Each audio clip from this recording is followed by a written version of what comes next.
It's time now for a look latest in local sports and sports. It's Wayne County High School football tonight as the Wayne County Yellow Jackets head to Pooler, Georgia, to take on New Hampstead. Kickoff 7:30. Our coverage will begin with the Wayne County Coach Show at 6:30. Here's a portion of tonight's show in which Coach Warren says his team's looking for a big win tonight. Yeah, this is the game that we kind of had circled within our region. They are susceptible on defense, but they do have a great offense. So it'll be a chess match of trying to keep their offense off the field and trying to slow them down, and then also trying to get our offense going at the same time. These are the two teams that unfortunately are not going to go to the state playoffs. The four teams are going to be Benedictine, Perry, Warner Robins, and Ware County, who we'll see next week. But your thoughts on the overall region? We knew it was going to be a tough region. You look at this as a state rankings. They got three of the four teams still in the top 10. BC, of course, lost their quarterback for a while, so without him, Ware's had some injuries. Everybody seems to have some injuries, but your thoughts on how that region's going to do statewide? I mean, I imagine they'll be pretty good. I've seen all of them now except for Ware and New Hampstead, but the crossover film I've seen, they all are really talented teams. All got really good defenses and a bunch of D1 players behind them, so I think they'll do well. I guess it just remains to be seen. You were surprised. And again, those comments, Coach Morning, hear all his comments tonight on the Wayne County Coach Show at 6:30. That leads in our pregame show tonight at 7 from Pooler. Then kickoff 7:30. Then the postgame show. And all that taking place tonight here on Big Dog Country FM 105.5 FM. Other games in our region: Ware County taking on Warner Robins tonight. Benedictine takes on Perry. Other games: Long County tonight at Southeast Bullock. Pierce plays Tadno. Appling takes on Cook. Effingham against Glen Academy. Statesburg against South Effingham.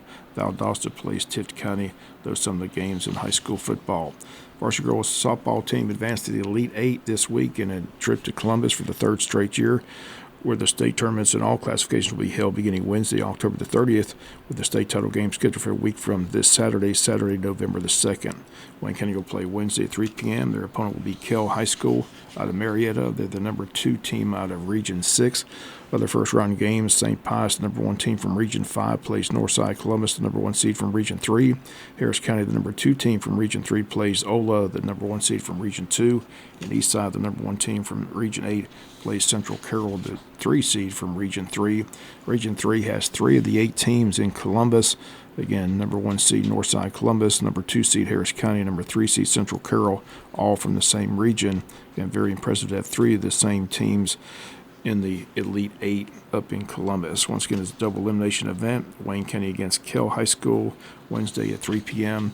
in Columbus, Georgia. Kell was a 5A school last year, made it to the Final Four last year in Columbus.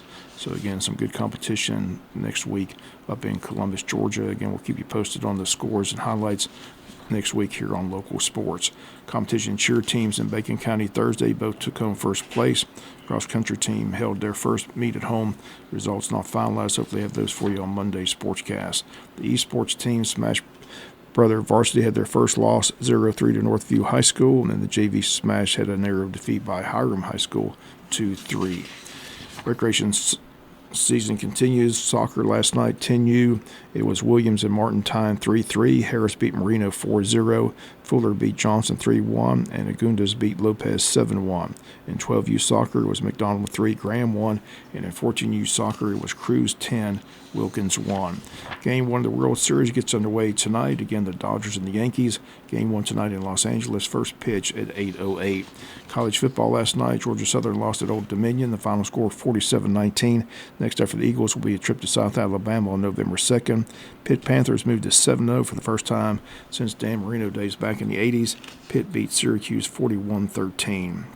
NFL football last night, Matthew Stafford and the Rams beat Minnesota 30-20. Georgia has the weekend off, preparing for the annual border war in Jacksonville with the Florida Gators. They also have the weekend off. Some college games this weekend: Penn State at Wisconsin Saturday night.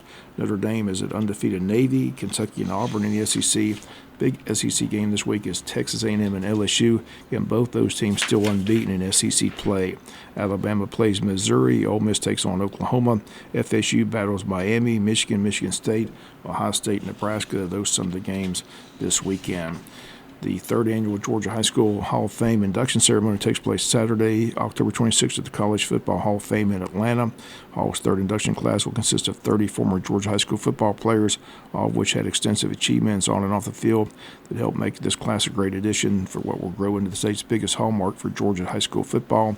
And one of those inductions will be Wayne County's Lynn Haas. Again, Lynn played 14 years as center with the Washington Redskins, a 5-time All-Pro player. Also, as a high school player, he was the star fullback and linebacker for Wayne County's Class AA championship team of 1959 and semifinal team of 1958. Again, he was a first-team All-AJC, All-State honors both seasons. In the 1959 state championship game, he rushed for 140 yards and 3 touchdowns in a 36-7 win over Rossville. Again, he will be one of the 30 players inducted this week into the Georgia High School Hall of Fame. That's going to do it for latest in local sports.